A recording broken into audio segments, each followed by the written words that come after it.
तनु, अब तुम उन दोनों के साथ मिलना जुलना और बातें करना छोड़ दो। क्यों, तुम्हें जलन हो रही है?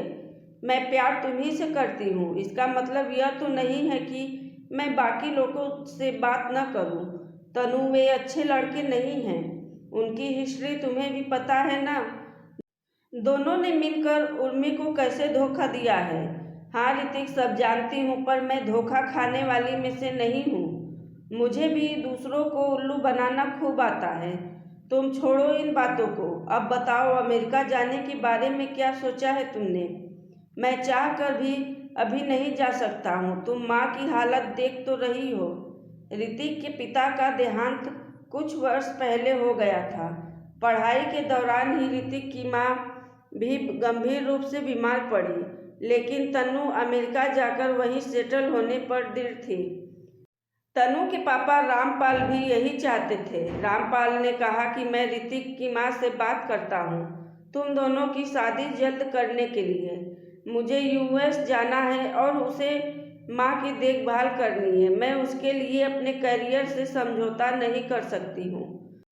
वह सब तुम मुझ पर छोड़ दो, रामपाल बोले।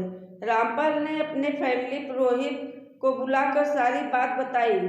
तब उसने कहा, आप लड़के की कुंडली मंगवाए, मैं तनु की ऐसी कुंडली बनाऊंगा और मिलान में ऐसा दोष निकालूंगा जिसका कोई काट न होगा। पुरोहित ने तनु की झूठी कुंडली बनाई जिसमें मंगल का दोष था और कहा, विवाह होने के बाद लड़की के विधवा होने का पूरा संयोग है। रामपाल ने ऋतिक को यह बात बताई तो ऋतिक ने कहा, अंकल, हम चांद और मंगल पर पहुंच रहे हैं और आप इन पुरानी बातों के चक्कर में पड़े हैं। फिर भी मैं किसी कीमत पर बेटी के लिए रिस्क नहीं ले सकता हूँ। तनु पढ़ाई के बाद अमेरिका चली गई।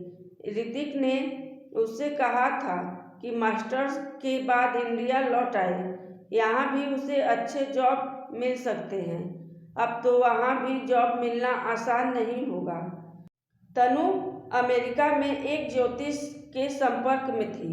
तनु ने ज्योतिष से पूछा कि उसका भविष्य क्या होगा। ज्योतिष ने कहा, तुम्हारी कुंडली तो अच्छी है, मांगलिक भी नहीं हो, जल्द ही तुम्हें नौकरी मिलेगी और तुम किसी के साथ रिलेशनशिप में आओगी। ज्योतिष की बात सच निकली और एक छोटी कंपनी में नौकरी भी मिली। थोड़े ही दिनों बाद उस कंपनी के को-फाउंडर के साथ लिव इन रिलेशन में आ गई। इसके बाद तनु को अमेरिका की लाइफ स्टाइल चकाचौंध रास आ गई थी। कभी खास मौक़ों पर, जन्मदिन आदि पर दोनों एक दूसरे को विश कर दिया करते थे। इधर ऋतिक ने पुणे की एक बहुराष्ट्रीय कंपनी में नौकरी ज्वाइन कर ली। ऋतिक की माँ की सहेली की एक लड़की थी, मधु, उनके घर से थोड़ी दूर रहती थी और बीएससी फाइनल ईयर में थी। कभी कभी अपनी माँ के साथ ऋतिक के घर आती थी। उसकी ऋतिक के साथ कुछ बातें भी होती थी। हालांकि मधु की माँ ऋतिक को मन ही मन दामाद बनाने की सोच रही थी। ऋतिक को अपनी कंपनी की तरफ से 2 सप्ताह के लिए न्यूयॉर्क जाना पड़ा, पर वह माँ की तबीयत खराब को लेकर दुविधा में था। उन्हें छोड़कर जाना नहीं चाहता था और कंपनी थी कि उसी को भेजना चाहती थी। मधु की माँ ने ऋतिक को भरोसा दिलाया कि उसकी माँ की देख रेख में माँ बेटी दोनों कोई कमी नहीं होने देंगी। ऋतिक न्यूयॉर्क चला गया।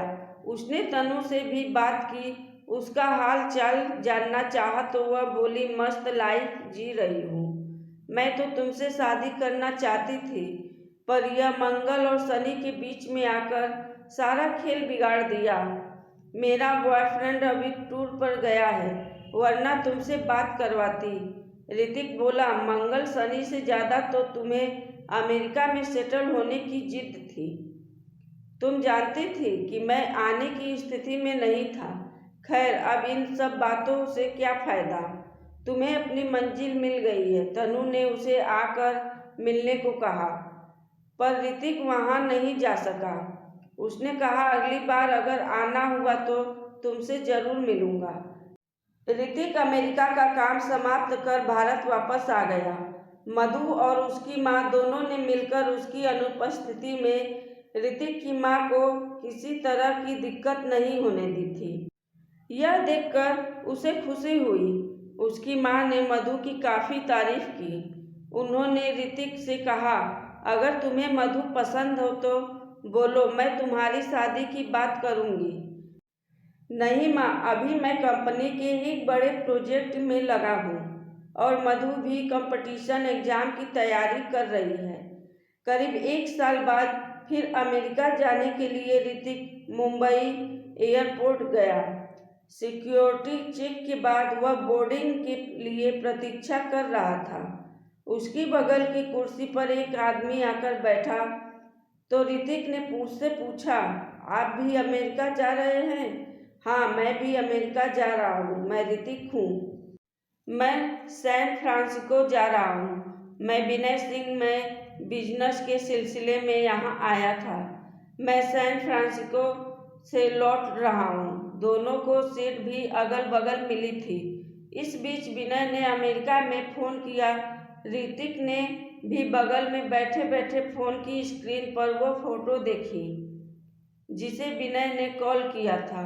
फ़ोटो पहचानने में उसे कोई दिक्कत नहीं हुई। वो तनु ही थी। आपने अपने घर कॉल किया था? ऋतिक पूछ बैठा। हाँ, मैंने अपनी वाइफ को कॉल किया था। तनु का फ़ोटो देखकर ऋतिक को फिर तनु की याद आई। हालांकि अब उसे तनु में कोई दिलचस्पी नहीं थी।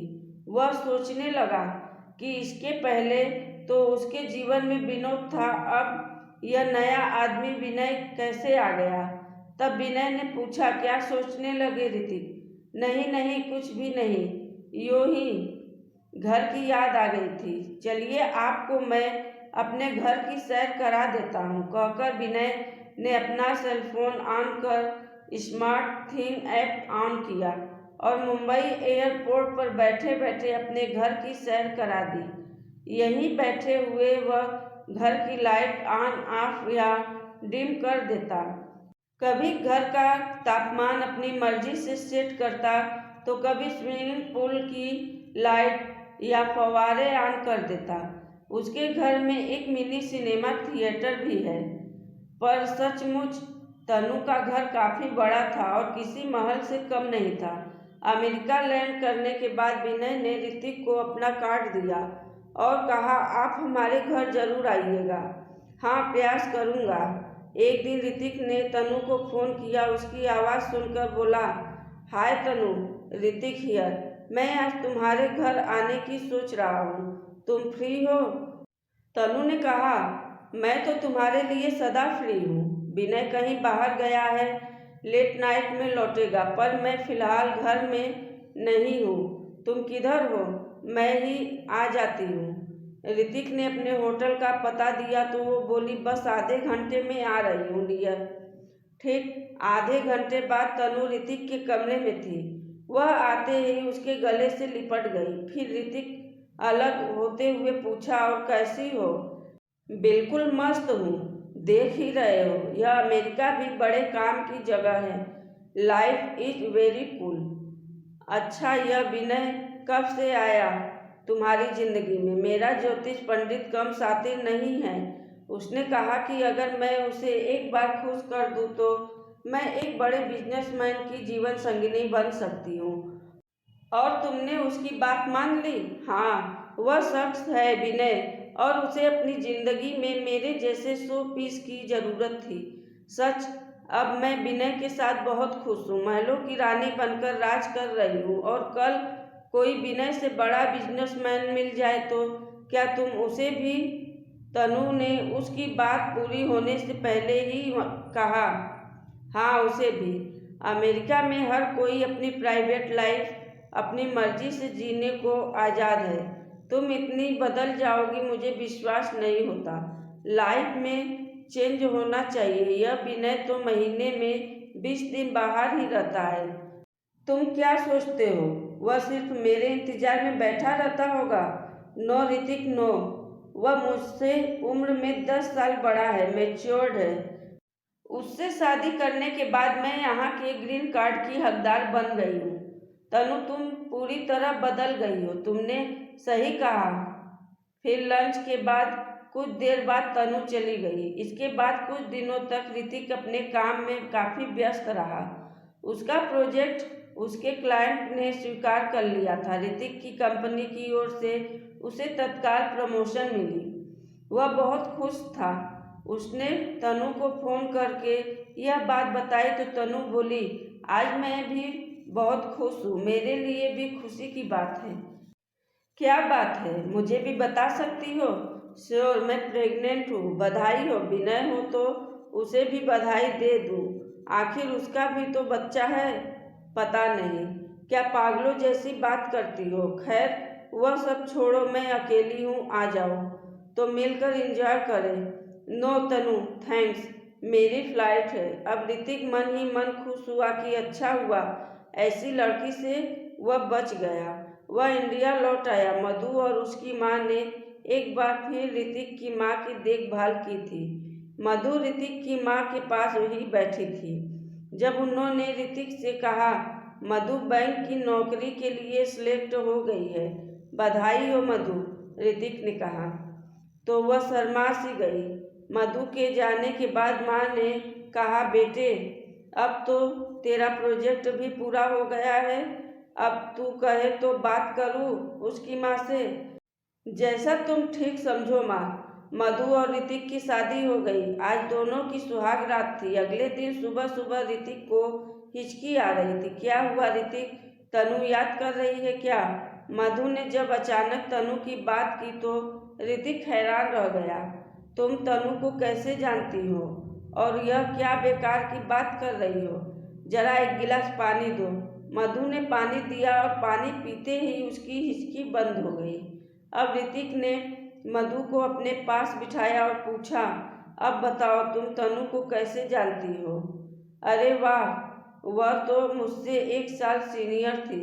तुम दोनों के इश्क के चर्चे मैंने भी सुने थे।